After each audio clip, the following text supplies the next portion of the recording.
사도행전 4장부터 보겠습니다. 4장 5절부터 보면 되겠죠.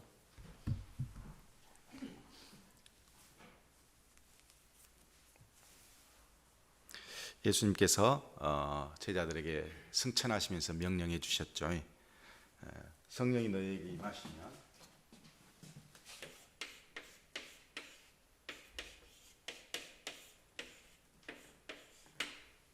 온 유대와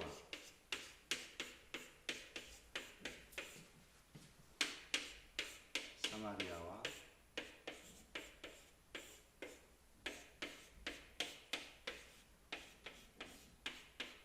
땅끝까지 복음을 전하라, 그렇게 말씀을 해주셨어요.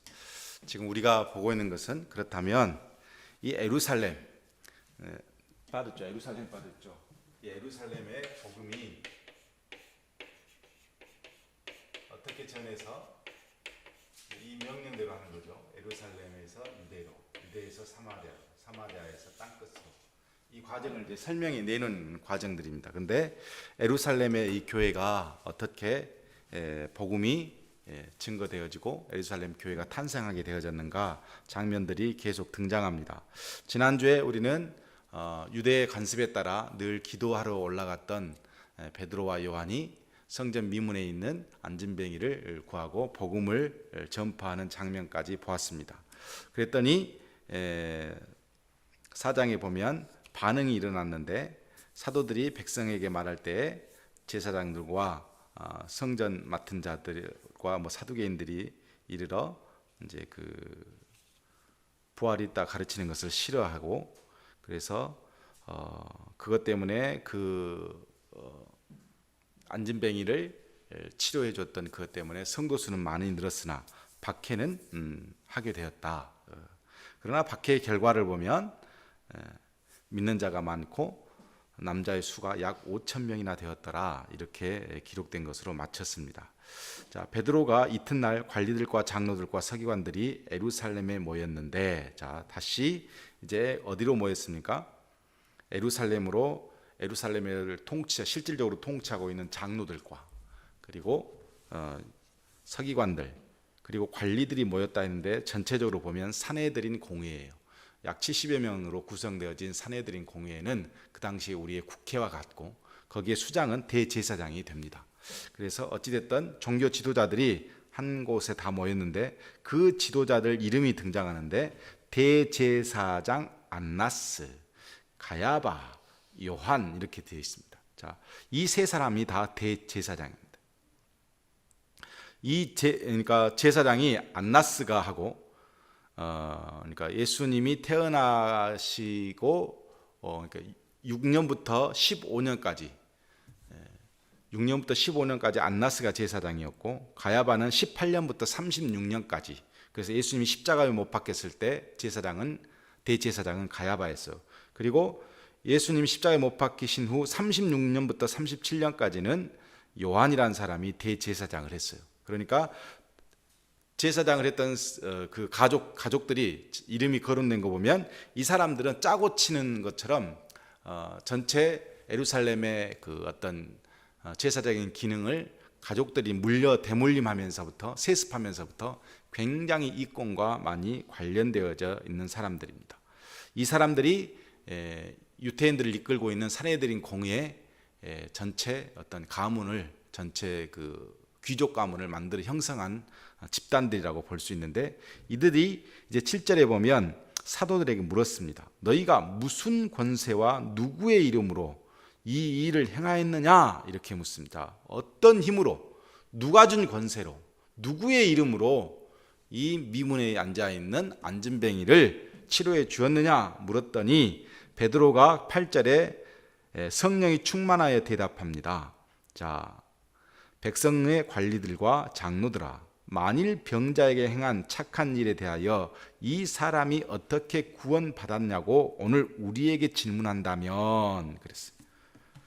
너희와 모든 이스라엘 백성들은 알라. 너희가 십자가에 못 박고 하나님이 죽은 자 가운데서 살리신 나사렛 예수 그리스도의 이름으로 이 사람이 건강하게 되어 너희 앞에 섰느니라, 그랬습니다. 그러면서 시편 118편 22절에 있는 성경 말씀을 인용해서 이렇게 말합니다. 이 예수는 너희 건축자의 버린 돌로서 집 모퉁이에 머릿돌이 되니라. 이렇게. 자, 여기까지 보면 베드로가 지금 베드로의 네 번째 설교이지만 사내들인 공회 앞에서는 첫 번째 설교하는 거라고 볼 수 있습니다. 근데 이 사람이 베드로가 예수를 죽인 집단들이잖아요. 자기 스승을 죽인 집단들 앞에서 뭐라고 이야기하냐면 너희가 죽인 십자가에 못 박혀 죽인 예수 그리스도의 이름으로 우리가 했을 뿐만 아니라 이 예수는 구약 성경에 이미 예언되어진 건축자의 버린 돌로서 집 모퉁이 돌이 되리라고 하는 이 예언의 말씀을 이루었다, 이렇게 선포하는 겁니다. 그러면서 하는 말이 다른 이로서 구원을 받을 수 없나니 천하 사람 중에 구원을 받을 만한 다른 이름을 우리에게 주신 일이 없다, 이렇게 강력하게 복음을 전하고 있습니다. 자, 그 다음 중요합니다. 그들이 베드로와 요한이 담대하게 말함을 보고 그들을 본래 학문 없는 범인으로 알았다가 이상히 여기며 또 전에 예수와 함께 있던 줄도 알고 그랬습니다. 자, 예수님을 쫓아다니는 사람들은 당시 자기들이 조사했었을 때는 어떤 사람이냐면 갈릴리의 형편없는 어부들이었어요. 그런데 오늘 말하는 것을 가만히 보니 성경을 인용하고 하는 것을 보니 본래 학문 없는 범인으로 알았다 그랬어요. 자, 학문이 없는 범인으로 알았다는 것은 뭐냐면 정규 랍비 교육을 받지 못한 사람을 학문 없는 범인이라고 했어요. 그러니까 랍비 교육을 받지 않았다고 생각했어. 그런데 이 사람이 성경 말씀, 시편 말씀을 인용해서 논리적으로 설명하는 걸 보고 그냥 깜짝 놀란 거예요. 또 병 나은 사람이 그들과 함께 서 있는 것을 보고 비난할 말이 없는지라. 자, 어떻게 해서 엮어보려고 했어. 엮어서 잡아서 문제를 삼으려고 했는데 첫 번째, 너무 논리적으로 대답하는 거예요. 왜? 성령이 충만하니까. 그리고 예수님께서 하신 말씀들이 성령의 인도하심에 따라 기억나니까 베드로가 반박을 했는데 이것이 굉장히 논리적이고 치명적인 어떤 그들에게 대답할 수 없는 그런 언어가 돼버렸어요. 그래서 첫 번째는 너무 논리적이고 범인으로 알았다가 그래서 그 논리에 반박할 근거가 없어서 말하지 못했고, 두 번째는 그럼 이 무리들이 지금 이 사내들인 공회가 가지고 있는 권력으로 예수님의 제자 정도야 어떻게 해버릴 수 있는 상황이잖아요. 그러면 그런 상황인 줄 알면 병 나은 안진뱅이는 그 자리에 안 가고 도망갈 수도 있어. 근데 이 병 나은 안진뱅이가 그들과 함께 서 있는 거예요. 그러니까 증거도 증인으로 출석한 이 사람 때문에 다른 말을 꾸며서 말할 수가 없는 거야. 그리고 16절에 보면 이 사람들을 어떻게 할까? 그들로 말미암아 유명한 표적 나타난 것이 예루살렘에 사는 모든 사람에게 알려졌으니 우리도 부인할 수 없는지라. 문제는 이 모든 사람들이 이 사건에 대해서 알고 있기 때문에 다른 어떤 밀란을 꾀했다, 소란을 피웠다, 성전을 못 오겠다, 이런 어떤 것으로 뒤집어 씌워서 어떻게 처리할 방법이 마땅하지 않게 되어버렸어요. 그래서 18절에 보면 그들을 불러서 경고하여 도무지 예수 그리스도의 이름을 말하지 말고 가르치지도 말라 하고 경고를 해서 보내려고 했더니 베드로와 요한이 그냥 가지 않고 대답하되 뭐라고 그러냐면 하나님 앞에서 너희 말을 듣는 것이 하나님 말씀을 듣는 것보다 옳은가 판단해 보라. 우리가 보고 들은 것을 말하지 아니할 수 없다. 21절 관리들이 다시 위협하여 놓아 주었으니 이는 모든 사람이 그 된 일을 보고 하나님께 영광을 돌렸다.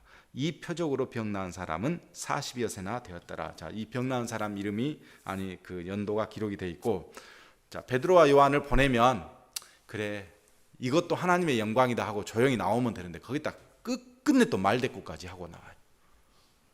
성령이 담대하니까, 성령 인도해 주니까 그냥 나오지 않고 야, 하나님 말을 듣는 것이 맞겠어? 네 말을 듣는 것이 맞겠어?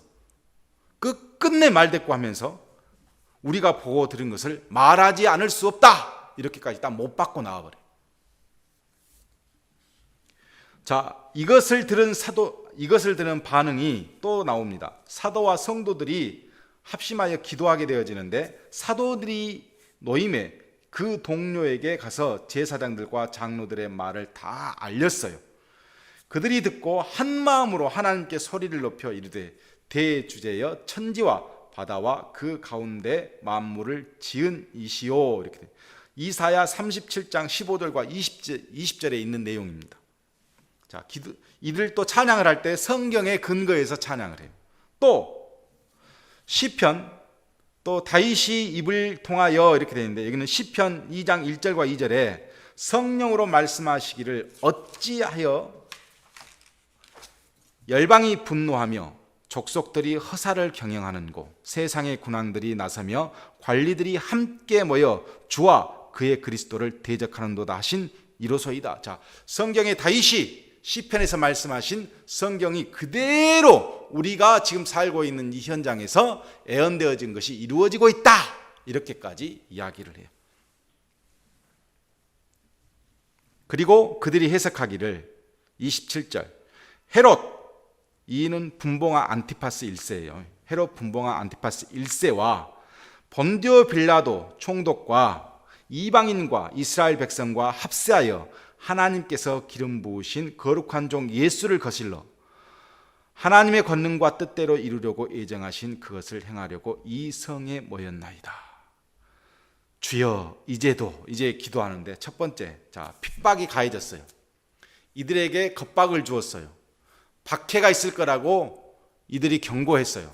스승을 죽인 바로 그 사람들, 권력자들이고 최고의 집단 귀족들입니다. 그들이 그렇게 겁박을 하고 핍박을 가하니까 그들이 기도한 내용이 나오는데, 첫 번째 뭐라고 기도했냐? 그들의 위협함을 굽어 보시옵고. 자, 그들이 어떻게 우리를 위협하는가 하나님 보시옵소서.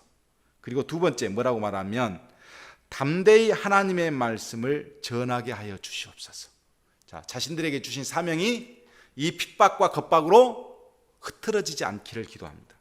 그리고 나서 세 번째, 자, 손을 내밀어 병을 낫게 하시옵고. 자, 우리가 손을 내밀면 병을 낫게 해 주십시오. 그런데 이 표적과 기사가 거룩한 종 예수의 이름으로 이루어지게 하옵소서. 누구의 이름으로 이루어지는 건? 예수 그리스도의 이름으로. 자, 그러니까 이 사람들이 초대교회에 성령이 충만하여 예수님의 제자들이 어떻게 기도하냐면, 하나님, 핍박과 겁박은 예수님께서 이미 말씀하셨어. 너희들이 세상으로부터 핍박을 당하게 될 것이다. 이것은 이미 알고 있었어. 그러나 하나님께서 그걸 굽어 살펴보시고 하나님의 말씀을 전하는 일에 우리가 최선을 다하게 해주시고, 그리고 혹여 우리가 어떤 표적과 기사를 행하게 되어지면 이것이 예수 그리스도의 이름으로 이루어지도록, 자기의 이름이 아닌, 그 다른 어떤 이름이 아닌 예수 그리스도의 이름으로 이루어지게 해 주십시오. 이렇게 기도를 합니다. 빌기를 다음에 모인 곳에 진동하더니 무리가 다 성령이 충만하여 담대히 하나님의 말씀을 전하니라 그랬어요. 자, 이것은 왜 진동을 했을까요? 하나님이 임재하셨으니까. 이사야 6장 4절에 보면 하나님이 임재하시면 이렇게 흔들림 현상을 그대로, 그러니까 누가가 이 사도행전을 기록했었을 때 성경에 대해서 굉장히 많이 알고 있다는 걸 우리는 알고 있겠죠.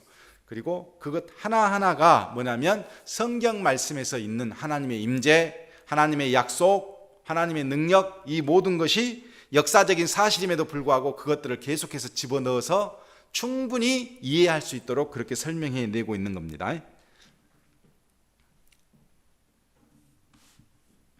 자, 그 다음 이렇게 기도하고 나서 교회 공동체에 그러면 무슨 일이 있었나? 32절부터 37절까지 교회 공동체에 미친 영향이 나와 있습니다. 자, 보면 한 마음과 한 뜻이 되어 모든 물건을 서로 통용하고 자기 재물을 조금이라도 자기의 것이라 하는 이가 하나도 없더라 그랬어요. 우리 지난주에 봤었을 때 뒤에 보면 성도의 신앙생활이 나와 있어요. 몇 장이죠? 2장, 3장? 2장 44절, 43절, 42절부터 보면 나와 있죠. 예. 그때 초대교회 공동체 생활이 이렇게 나와요. 사도의 가르침을 받아 서로 교제하고 떡을 떼며 오로지 기도에 힘썼고 사람마다 두려워하는데 사도들로 말미암아 기사와 표적이 많이 나타났고, 그리고 밑에 45절에 보면 재산과 소유를 팔아 각 사람의 필요에 따라 나눠주며 날마다 마음을 같이하여 성제에 모이기를 힘쓰고 이렇게 순전한 마음으로 서로 먹고 마셨다, 이렇게 되어 있는데, 그것을 지금에 또 다시 한번 32절에 보면 어떻게 되어 있냐, 한 마음과 한 뜻이 되어 모든 물건을 서로 통용하고, 이 통용이란 말은 코이나예요. 코이나. 그래서 교회 공동체를 코이노니아 그러잖아요. 뭐예요? 서로 교제하는 거예요. 교제 집단이요. 우리는 통용하고 자기 재물을 조금이라도 자기 것으로 하는 이가 하나도 없더라. 자, 처음에 성령이 충만해서 교회 공동체가 이루어지고 다시 박해가 있고 위협이 있고 또 예수님의 제자들이 잡혀갔다가 공회에서 풀려나고 하면서도 다시 이 공동체가 깨지지 않고 그대로 유지되어 있는 거예요. 그러니까 성령 충만한 공동체는 그 안에 무슨 일이 있어도 어떻게 되냐면 그것이 계속 유지가 돼. 어떻게 유지돼요? 서로 통용하고 서로 나누고 자기 것을 자기 것이라 하지 않고, 사도들이 33절에 큰 권능으로 주 예수의 부활을 증언하니 무리가 큰 은혜를 받아, 이렇게 되어 있어요. 그러니까 자, 교회 공동체가 성령이 충만하게 되어지면 어떤 공동체보다도 완전한 공동체가 돼요. 자, 하나님께서 공동체를 주셨어요. 교회 공동체를 계속해서 주셨죠. 가장 강력한 공동체가 모세의 공동체였어요. 출애굽 당시. 거기에 강력한 하나님의 은혜, 하나님의 능력, 하나님의 권능으로 그들을 쭉 40년 동안 이끌어 오셨어. 그 교회 공동체 안에 만나와 메추라기를 주셨을 때 백성들이 어떻게 했죠? 좀 더 먹고 가족들이 더 챙기기 위해서 원래 가져가라고 한 만큼만 가져간 것이 아니라 더 많이 가져갔어, 집으로. 그랬더니 그게 썩어버렸어. 자, 공동체 안에서 충분히 하나님이 주신 것으로 나눌 수 있었는데 더 챙겼어. 모세 공동체도 완전한 공동체가 아니었어. 자, 그 다음 쭉 오다가 예수님께서 이 땅에 오셨어. 예수님이 공동체를 만들었어. 12제자가 생기고 그 12제자와 함께 무리를 만든 사람들이 있었어. 자, 오병이의 기적을 보여주셨어. 다 먹고 12광주나 남았어. 근데 그 공동체도 가룟 유다라고 하는 마귀의 조정을 받는 자가 끼어 있었어. 그 요한복음에 보면 이 사람은 물질을 탐한 사람이었어. 모든 사람이 먹고 12광주나 남아. 그 중에서도 문제 있는 사람이 있어. 그런데 이 공동체 안에는 완전한 공동체의 모습을 보여줘요. 자, 이 완전한 공동체의 모습, 성령이 충만하여 모든 사람이 서로 물건을 통용하고 나누어도 아무도 그것에 대해서 각 사람의 필요에 따라 다 나누어져 있어요. 여기에는 이기주의도 없고 물질욕도 없고 공평하다 공평하지 않다 따지는 사람도 없어. 진정한 필요에 따라 분배가 이루어지는 형평의 원리만 남아있어요. 왜 저 사람은 많이 주고 나는 적게 주냐, 이렇게 말하는 사람도 없어요.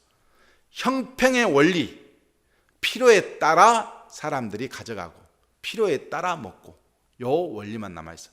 제가요, 얼마나 우리가 미개한 사회인가 봐보세요. 우리 이 문명사회가. 아프리카에 한 토인이 방송에서 나왔어요. 그런데 음식을 잡아놓고 이제 카메라가 가갖고 멧돼지를 하나 잡아서 먹는데 카메라가 거기를 비추고 있는데 이제 카메라에 기자들 또 배고프니까 빨리 먹었으면 좋겠는데 안 먹어. 그래서 추장한테 물어봤어. 왜 고기를 다 해놓고 안 먹냐 그랬더니 아직 사람이 다 안 왔다는 거야. 그런데 어떤 사람이 안 왔느냐 그랬더니 아픈 사람들이 아직 안 왔어. 그래서 아픈 사람이 올 때까지, 그 사람이 올 때까지 밥을 안 먹고 기다려요. 식사 자리에는 누구든지 나와서 다 밥을 먹어야 돼. 그래서 왜 이런 걸 하느냐 그랬더니 추장이 자기 조상들이 옛날에는 자기가 잡은 고기로 자기들이 먹었어. 그랬더니 뭐가 생기냐면 도적질이 생기고 살인이 생기고 공동체가 파괴되더라는 거야. 그래서 이 추장이 어떤 것을 결정했냐면 모든 음식은 누가 잡아오면 모든 사람이 다 나오기 전까지는 안 먹는다. 그리고 다 사람이 나와서 앉으면 그걸로 나누어서 먹는 거예요. 그러니까 도적질이 필요 없어.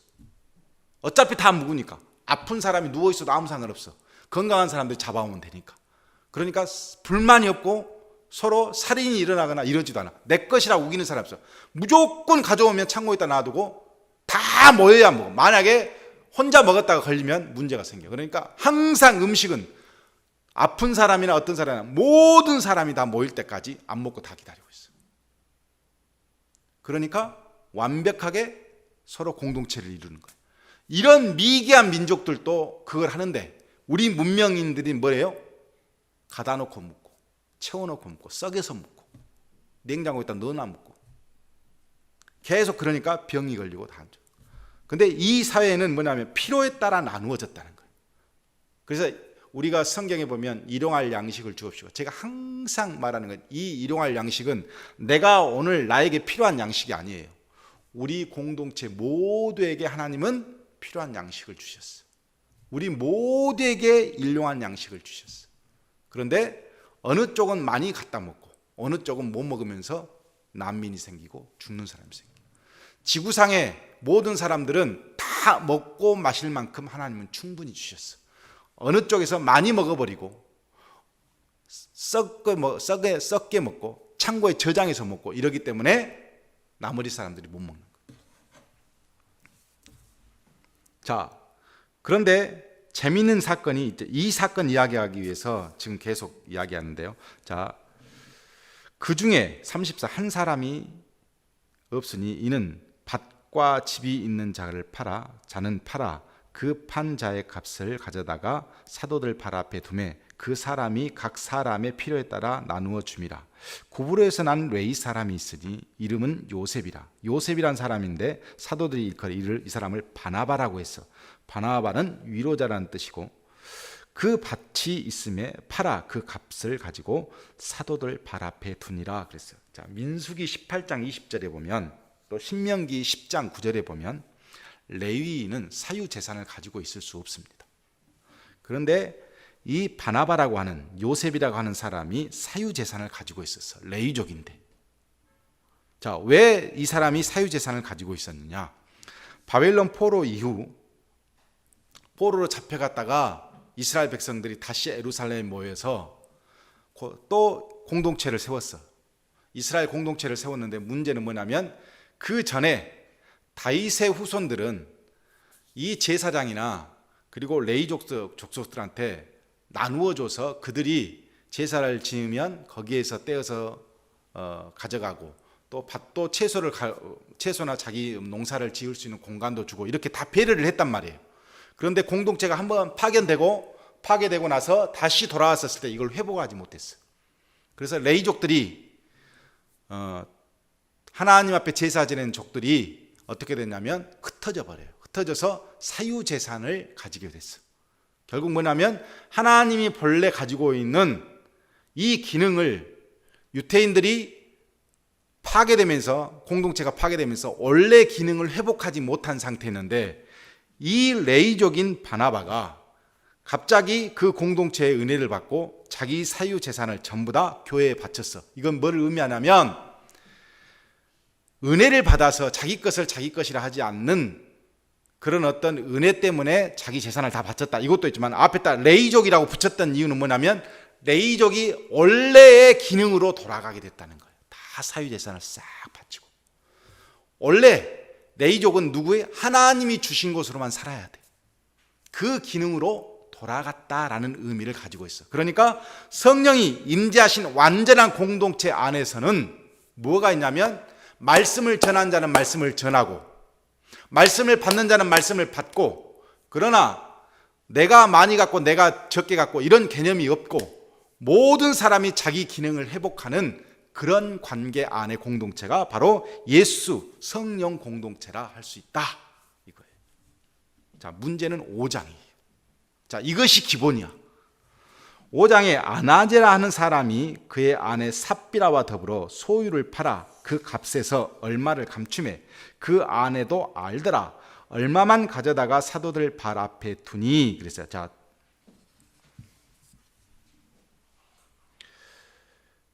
아나니아 삽비라라고 하는 사람이 이 교회 공동체 안에 속하게 됐어요.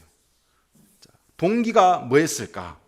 자, 얼마를 감추매라고 하는 말을 보면 이 바나바가 자기 밭을 다 팔아서 공동체에 내고 나서 사도들과 많은 사람들의 존경을 받았던 것 같아요. 그러니까 자기도 돈이 있어. 그래서 예수 공동체 안에 들어왔어. 성령 공동체 안에 들어왔는데 그것을 다 팔아서 하는 것이 예수 믿는 사람이라면 자기 것을 다 팔아서 교회에 내십시오 이렇게 말한 사람이 한 사람도 없어. 전부 다 자발적인 거였어. 자발적이어서 어떤 사람은 많이 냈을 것이고 어떤 사람은 적게 냈을 거예요. 중요한 건 뭐냐면 이 사람이 바나바가 받고 있는 그 어떤 존경심, 바나바가 교회에서 갖게 된 위치, 이것이 너무너무 탐이 난 거야. 탐이 나서 어떻게 했냐면 자기도 바나바처럼 모든 것을 싹 바칠랍니다. 이렇게 해서 박수를 받았어. 박수를 받았는데 얼마를 감춘 거예요. 그러니까 뭘 의미죠? 바나바는 명예도 물질도 다 버렸다면 이 사람은 명예도 물질도 다 버리지 못한 상태. 그 다음 넘어가 보면 베드로가 이르되 아나니아야 어찌하여 사탄이 내 마음에 가득하여 내가 성령을 속이고 땅에 얼마를 감추었느냐 그랬어요. 직역하면 어찌하여 내가 사단이 가득하도록 허락하였느냐 이렇게 되어 있어요. 성령까지 속일 수 있다는 생각, 성령을 속일 수 있던 생각을 왜 가졌느냐 이거예요. 질문은 땅에 그대로 있을 때에는 이 땅이 아니며 판 후에도 내 마음대로 할 수 없더냐. 이 말이 무슨 말이냐면 자, 땅을 팔기 전에도 네 것이었고 땅을 팔아도 그 돈은 네 것이야. 그러니까 어찌하여 이 일을 내 마음에 두었느냐. 자, 상관없어. 네가 다 바쳐도 되고 안 바쳐도 상관은 없어. 땅을 팔기 전에도 네 것이었고 땅 판 후에도 네 돈이야. 그것을 교회에 바쳐도 되고 안 바쳐도 돼. 근데 왜 다 바치겠다고 그렇게 내 마음에 두었느냐 이거예요. 그러면서 하는 말, 이 사람에게 거짓말한 것이 아니오 하나님께로다. 자, 모두 다 자발적이야. 지가 그 돈을 갖고 있으면서 조금씩 헌금한다고 해서 뭐라고 할 사람 하나도 없고 그걸 다 팔아서 지가 가진다 그래도 누가 뭘 할 사람은 없어. 그런데 교회에다 다 바치겠다고 말을 해놓고 그리고 모든 사람의 가지고 있는 그 명예와 관심, 사랑, 존경을 다 받고 난 다음에 또 물질도 가지려고 해. 이것은 뭐냐면 성령을 속였다는 거예요. 하나님을 속였다. 자, 아나자 이 말을 듣고 엎드려서 혼이 떠나니 이 일을 듣고 사람이 다 크게 두려워하더라. 젊은 사람들이 일어나 시신을 쌓아 메고 도망갔죠. 그래서 3시간 지났어요. 자, 아내가 다시 돌아왔어. 베드로가 이르되 그 땅 판값이 이것뿐이냐 내게 말하라 하니. 이것은 뭘 말하는 거죠? 회개를 요구하는 거야. 네 남편이 어떻게 죽은가 아니까. 예, 이것뿐이다 이렇게 대답했어.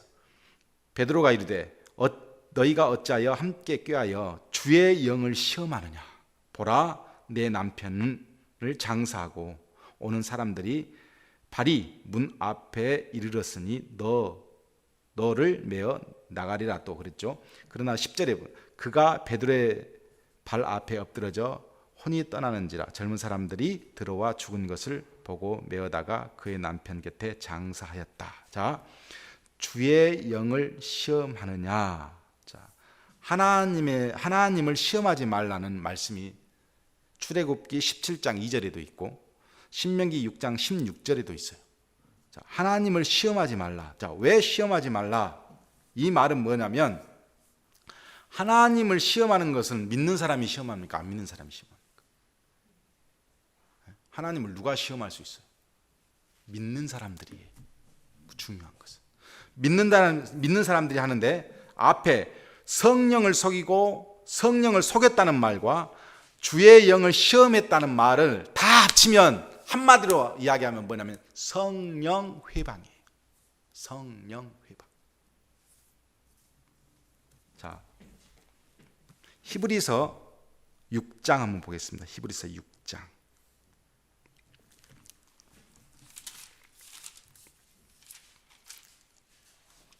4절부터 6절에 보면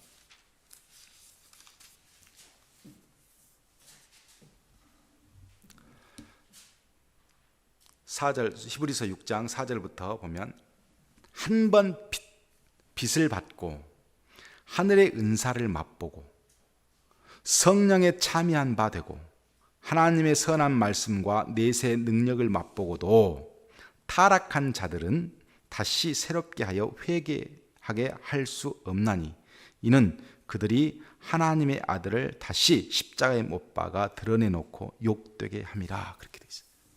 자, 이 말이 굉장히 중요한 말인데 예수님께서는 성령을 회방하는 자는 절대 구원을 받을 수 없다 이렇게 말씀하시죠. 자, 성령 회방죄가 뭐냐면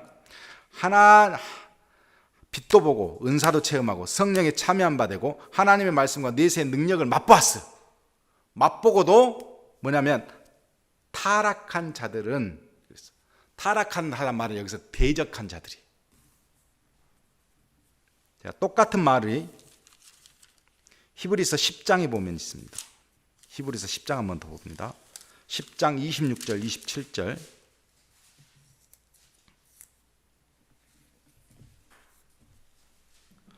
우리가 진리를 아는 지식을 받은 후 짐짓 죄를 범한 즉, 여기서 죄는 뒤에 보면 다 나오지만 다시 속지 않은 제사가 없고 오직 무서운 마음으로 심판을 기다리는 것과 대적하는 자를 태울 맹렬한 불만 있으리라. 여기서 죄는 우리가 말하는 일반적인 죄가 아니라 뭐냐면 대적하는 자, 대적하는 죄. 성령 회방죄가 뭐냐면 보통 예수님을 부인하고 예수님이 예배드리는 것을 방해하고 이게 성령 회방죄가 아니에요. 그런 사람들 중에 예수 믿는 사람 있잖아. 사도 바울. 이게 성령 회방죄가 아니야. 뭐냐면 성령이 공동체 안에서 나를 통해서 역사가 일어났어. 역사가 일어났는데 그 역사를 체험하고 그 역사의 성령의 역사가 쭉 흘러가는데 그걸 딱 가로막는 자야.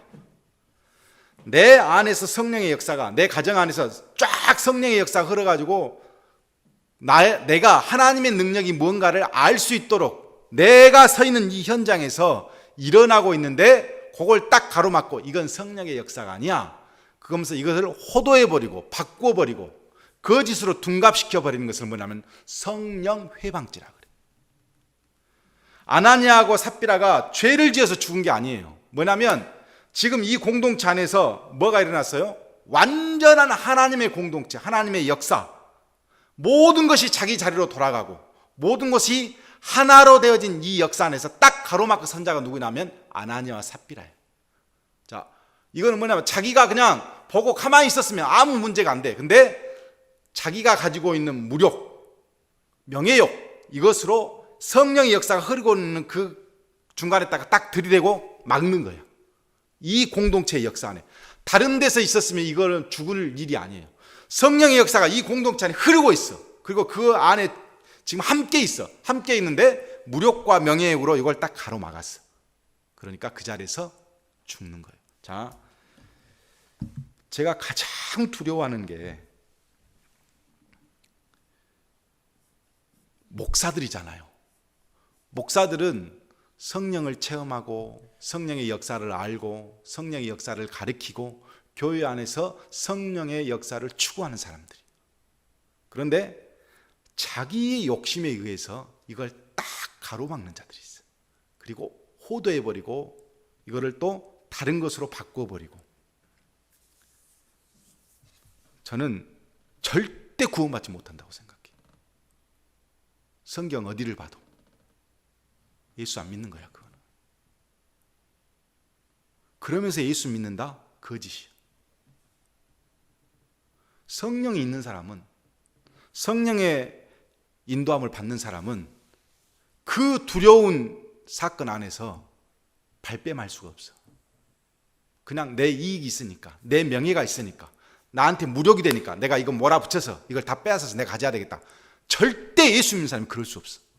성령의 임재를 체험하고 성령이 있는 그 사람이 이렇게 일을 할 수가 없어. 이건 처음부터 성령 받지 못한 거예요. 자기는 성령 받았다고 생각할 뿐이야.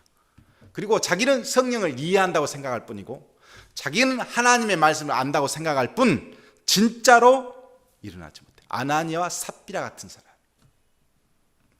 오히려 그런 사람을 뭐라면 히브리서는 배교자라고 해요. 배교자. 성령을 가로막는 것을 배교자. 자, 이 일이 일어난 후 사도들이 손을 통하여 12절에 보면 사도들의 손을 통하여 민간의 표적과 기사가 많이 일어났다. 자, 솔로몬 행각의 사람들이 모이기 시작했어요. 솔로몬 행각은 제가 말씀드렸죠. 누구나 강의할 수 있는, 성경을 가르칠 수 있는 장소였고 그런 광장이었다. 그 나머지 믿지 않는 백성들이 감히 그들과 상종하는 사람이 없으나 백성이 칭송하더라 그랬어요. 예수 믿는 사람과 같이 상종은 안 하지만 그들을 칭송해. 이게 교회의 모습이에요. 예수 믿는 사람들을 통해서 같이 예배는 못 드려도 옆에 있는 사람들이 와, 그 교회는 달라 사람들이 이렇게 칭송을 했다는 거예요. 이게 진짜 교회의 모습이에요. 자, 14절 믿고 주께로 나오는 자가 많으니 남녀의 큰 무리를 이루었는데 심지어 자, 병든 사람을 메고 거기에 나가 침대와 요 위에 누이고 베드로가 지날 때 혹 그의 그림자라도 누구에게 덮을까 이렇게 바라고 놔두면 예루살렘 부근에 수많은 사람들도 모여 병든 사람과 더러운 귀신에게 괴로움을 받는 사람들이 데리고 와서 다 나음을 얻었다 그랬어요. 자, 믿지 않는 사람들이 심지어 사람을 메고 와서 베드로 그림자만 되어도 낫지 않을까 그러면 나았다는 거예요. 이걸 뭐라고 그러죠? 우리는 미신행위라 하지 않고 기복신앙이라. 기복신앙이 뭐냐면요, 복음의 내용은 필요 없고 자기에게 필요한 것만 받아가려고 하는, 이게 뭐냐면 기복신앙이에요. 기복신앙. 복음은 필요 없어. 복음의 내용은 없고 자기한테 필요한 것만 받아가려는 거. 자, 이 현상이 막 벌어지니까 칭송을 받죠. 그 안에서는 자기 물건도 서로 통용하면서 사용한다고 하죠. 그야말로 진짜 모세도 이루지 못했던, 예수님의 제자들도 이루지 못했던 그 완전한 공동체가 이루어진 것을 보고 사람들이 칭송하고, 그러니까 누가 제일 당황했냐면 대제사장과 그와 함께 있는 사두개인 당파, 산헤드린 공회가, 즉 국회가 다 마음에 시기가 일어나서 그랬어요. 그래서 핍박하게 된다. 자, 핍박은 왜 받냐면 세상으로부터 시기가 일어나서 받는 거예요. 사도들이 잡아다가 옥에 가두었어. 주의 사자가 밤에 옥문을 열고 끌어내어 이르되 성전에 서서 이 생명의 말씀을 다 백성에게 말하라 하매 그들이 듣고 새벽에 성전에 들어가서 가르치더니, 언제 가르쳤다고요? 새벽에. 자, 6시부터 움직일 수 있었으니까 아마 6시 정도 됐을 거예요. 대제사장과 그와 함께 있는 사람들이 와서 공회와 이스라엘 족속 올라온들을 다 모으고 사람을 오고 보내어 사도들을 잡아오라 하였더니 이미 사도들은 다 나가고 없어. 그래서 24절 성전 맡은 자가 제사장들이 다 이 말을 듣고 의혹하여 이 일이 어찌된 일이냐 하였더니 사람이 와서 알리되 보소서 옥에 가두었던 사람들이 성전에 서서 백성들에게 가르치더이다. 성전에 맡은 자와 부하들이 가서 그들을 잡아왔어. 그러나 강제로 잡아와도 돌로 칠까 두려워해서 어떻게 하지를 못해. 자, 그들을 끌어다가 공회 앞에 세웠습니다. 그리고 우리가 이 이름으로 사람을 가르치지 말라고 하지 않았느냐? 1차 체포 때 그렇게 명령을 내리지 않았느냐? 너희가 이 사람의 가르침을 예루살렘에 가득하게 하니 이 사람의 피를 우리에게 돌리고자 합니다. 이렇게 말. 자, 마태복음 27장 25절에 예수님을 십자가에 못 박힐 때 막 군중이 환호하니까 빌라도가 묻죠. 나는 죄가 없다. 너희들이 죽이라 해서 죽인다 그랬더니 그 피값을 우리에게 돌리소서 그랬어. 이 사람들이. 그랬더니 그래놓고 하는 말이 이 사람의 피를 우리에게 돌리고자 합니다. 이렇게 그 피값을 안 받겠다는 거예요. 29절 베드로와 사도들이 대답하여 이르되 사람보다 하나님께 순종하는 것이 마땅하니라. 그러면서 31절 임금과 구주로 예수님은 오셨다. 32절 우리는 이 일의 증인이고 하나님이 자기에게 순종하는 사람에게 주신 성령도 그러하니라. 이렇게 그들 앞에서 한 치의 양보도 없이 담대하게 복음을 또 전합니다. 자, 산헤드린 공회에서 난리가 났어요. 듣고 크게 노하여 사대들을 없애고자 할세. 이들은 사용권이 없습니다. 마음대로 죽일 수가 없어. 그러나 종교법을 어기고 하나님의 신성 모독죄를 어기면 총독한테 권해서 얼마든지 사형을 시킬 수 있었어.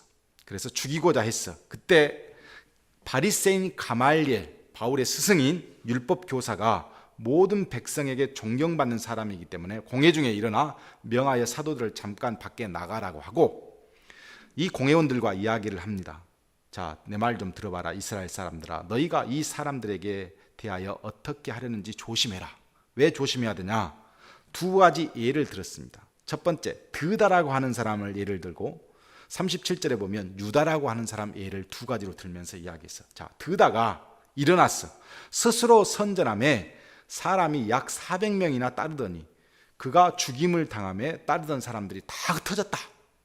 자, 드다는 히브리어로 마띠아라고 한 사람인데 헤롯 성전 기둥에 설치한 황금 독수리상을 파괴하고 결국은 처형당해서 죽습니다. 예수님도 처형당해 죽었잖아요. 그 사람들이 십자가 못 박혔으니까 처형당하고 죽었는데 드다는 다 흩어져 버렸어. 근데 예수님의 제자들은 지금 뭐 하고 있어요? 흩어지지 않고 있어. 자, 가말리엘이 설득하는 거예요. 자, 두 번째, 유다가 또 일어났어.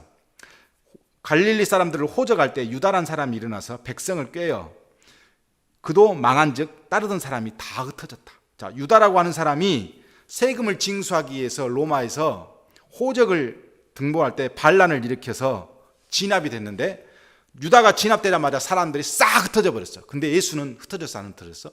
예수님의 제자들은 안 흩어져. 자, 이 두 가지를 경우를 보면 내가 너희에게 말하는 이 사람들을 상관하지 말자. 왜냐? 이 사상과 이 소행이 하나님으로부터 사람으로부터 났으면 무너질 것이고 누구처럼? 유다나 드다처럼 무너질 것이지만 만일 하나님으로부터 났으면 너희가 그들을 무너뜨릴 수 없겠고 도리어 하나님을 대적하는 자가 될까 하노라. 자, 하는 것을 보면 예수는 분명히 우리가 못 박아 죽였는데 흩어지지 않고 제자들이 있다는 것은 하나님이 하실 수 있는 가능성이 있다. 그러니까 우리가 손 안 대는 것이 맞다. 이렇게 설득을 했는데 거기에 존경받는 자기 때문에 아무도 뭐라고 못했다 하는 거예요. 중요한 건 이 사람이 나중에 예수를 믿었다는 거 아니에요.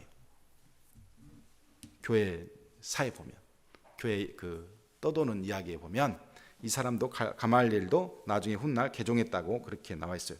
자, 당시에 샴마이 학파가 있었고 힐렐 학파가 있었어요.